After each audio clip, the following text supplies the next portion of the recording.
गुरु ब्रह्म महिमा अलेख शरण। नमस्कार दर्शक वृंद, आपण मानंकु आजिर राशिफल कार्यक्रम रे मु एस कुमार स्वागत जनाऊछि। प्रतिदिन निजर राशिफल जानिबा पई गुरुकृपा यूट्यूब चैनल को सब्सक्राइब करंतु और पाखरे थिबा बेल आइकन को प्रेस करी ऑल नोटिफिकेशन ऑन करी दियंतु, जहा फल रे आमे जेते बेले वीडियो अपलोड करिवो प्रथमे आपण वीडियो देखि पारिबे। आमर यही वीडियो रे आपण संपूर्ण पंचांग सहित मेष ठारू मीन पर्यंत 12 गोटी राशिर राशिफल विषय रे जानि पारिबे। वीडियो को दयाकरी शेष पर्यंत देखंतु। वीडियोटी भल लागिथिले वीडियो को लाइक करंतु एवं आपणक प्रियजन पाखु शेयर करी जणांतु। एबे आसंतु जानिबा आज दिनर संपूर्ण पंचांग विषय। आज 2025 मसीहा अक्टोबर मास 23 तारीख गुरुवार, दिल्ली स्वराब्द सन 1433 साल, स्वाधीन भारताब्द 79 वर्ष, महिमाद 198 वर्ष।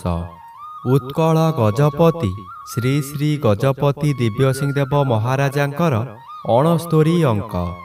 सौरस्व कार्तिक मास 6 दिन, चांद्रमते कार्तिक शुक्ल पक्ष द्वितीया तिथि, रात्रि 9 घंटा 59 मिनिट पर्यंत।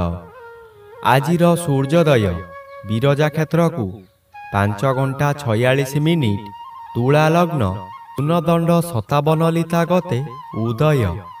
आजिर सूर्यास्त विरजा क्षेत्र को 5 घंटा 12 मिनिट, मेष लग्न शून्यदंड 48 लिता गते अस्त। आज तुला चंद्र रात्रि 10 घंटा 16 मिनिट पर्यंत। एहा परे बिछा चंद्र विशाखा नक्षत्र शेष रात्रि 4 घंटा 56 मिनिट पर्यंत। आज जन्मित शिशुर तुला राशि वैश्यवर्ण दानवगण, रात्रि 10 घंटा 16 मिनिट गते बिछा राशि विप्रवर्ण दानवगण एवं शेष रात्रि 4 घंटा 56 मिनिट गते देवगण। आज मृत व्यक्तिर 2 पाद पुष्कर दोष, दिवा 9 घंटा 59 मिनिट गते और शेष रात्रि 4 घंटा 56 मिनिट मध्ये 1 पाद पुष्कर दोष। निषिद्ध खाद्य आज बोईतालु भोजन निषेध अटे। आजिर अमृत जोग प्रातरु दिवा 7 घंटा 22 मिनिट मध्ये, दिवा 1 घंटा 47 मिनिट गते 3 घंटा 22 मिनिट मध्ये, संध्या 5 घंटा 59 मिनिट गते रात्रि 9 घंटा 12 मिनिट मध्ये, रात्रि 11 घंटा 36 मिनिट गते 2 घंटा 48 मिनिट मध्ये एवं शेष रात्रि 3 घंटा 37 मिनिट गते 5 घंटा 46 मिनिट मध्ये।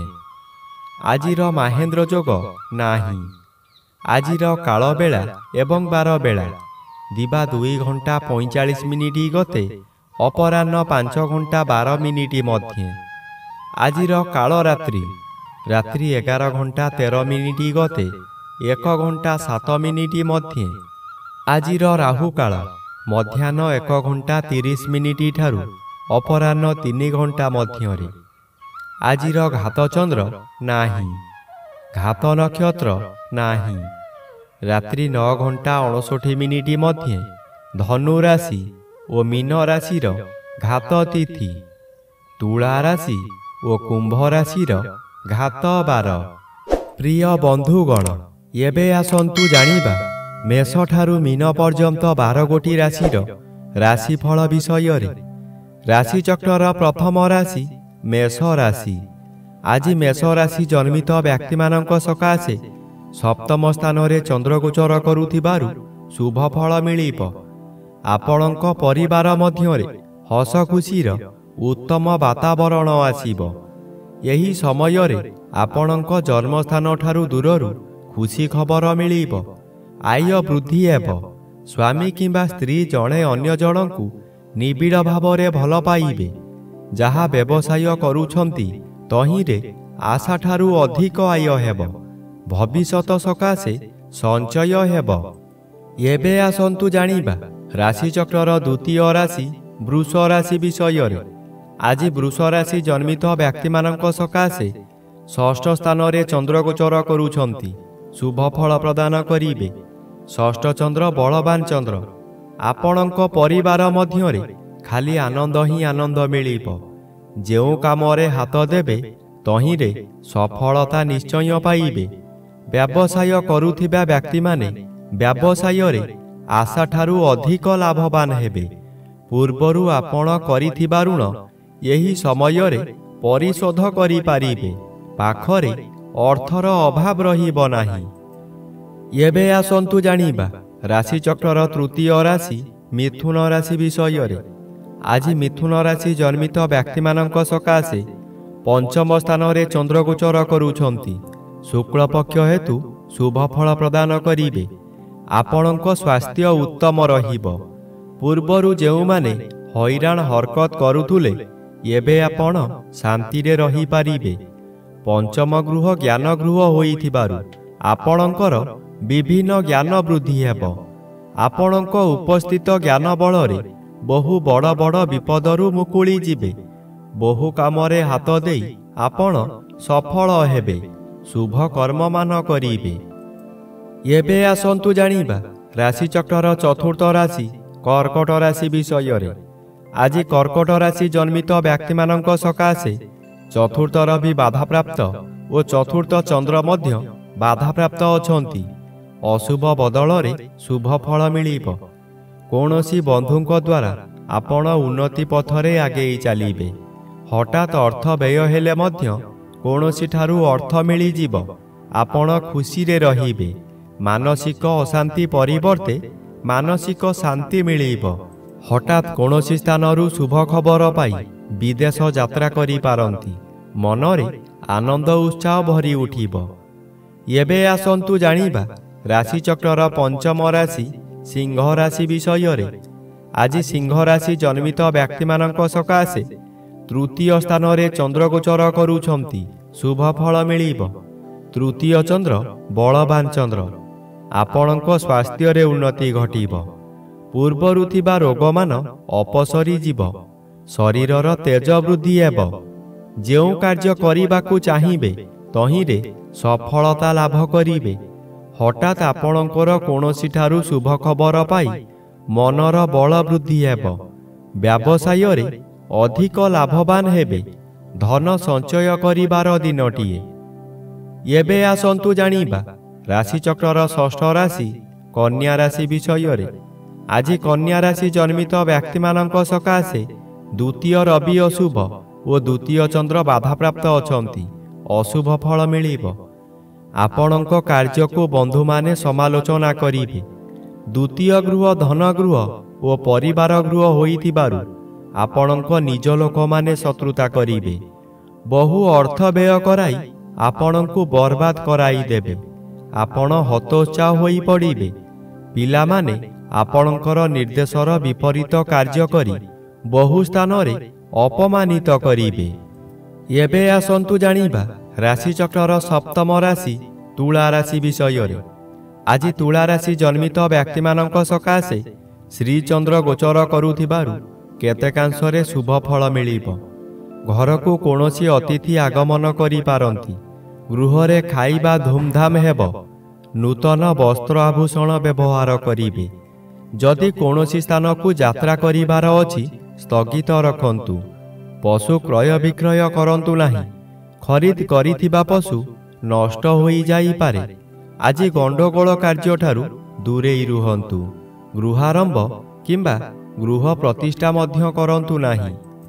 ଏବେ ଆସନ୍ତୁ ଜାଣିବା ରାଶିଚକ୍ରର ଅଷ୍ଟମ ରାଶି ବିଛା ରାଶି ବିଷୟରେ। ଆଜି ବିଛା ରାଶି ଜନ୍ମିତ ବ୍ୟକ୍ତିମାନଙ୍କ ସକାଶେ ଦ୍ୱାଦଶ ରବି ଓ ଦ୍ୱାଦଶ ଚନ୍ଦ୍ର ଉଭୟ ଅନ୍ୟ ଗ୍ରହ ଦ୍ୱାରା ବାଧାପ୍ରାପ୍ତ ଥିବାରୁ ଶୁଭ ଫଳ ମିଳିବ। ଏହି ସମୟରେ ଧର୍ମ କାମ କରି କିଛି ଧର୍ମ ସଞ୍ଚୟ କରିପାରନ୍ତି। ଏହି ଧର୍ମ ଆପଣଙ୍କର ଶେଷ ସମୟକୁ ଗଚ୍ଛିତ ହୋଇ ରହିବ। ଦୁଶ୍ଚିନ୍ତା ମନରୁ ହଟିଯିବ। ଉତ୍ତମ ଆୟ ହେବ। ଅର୍ଥ କାରବାରରେ ଉନ୍ନତି ଆସିବ। ଜୁଆ ଲଟେରୀରେ ଭାଗ ନେଇ ଉନ୍ନତି କରିବେ। ମନ ଖୁସିରେ ବହୁ ତୀର୍ଥସ୍ଥାନକୁ ଗମନ କରିବେ। ଏବେ ଆସନ୍ତୁ ଜାଣିବା ରାଶିଚକ୍ରର ନବମ ରାଶି ଧନୁ ରାଶି ବିଷୟରେ। ଆଜି ଧନୁ ରାଶି ଜନ୍ମିତ ବ୍ୟକ୍ତିମାନଙ୍କ ସକାଶେ ଏକାଦଶ ଚନ୍ଦ୍ର ବାଧାପ୍ରାପ୍ତ ଅଛନ୍ତି। ଅଶୁଭ ଫଳ ପ୍ରଦାନ କରିବେ।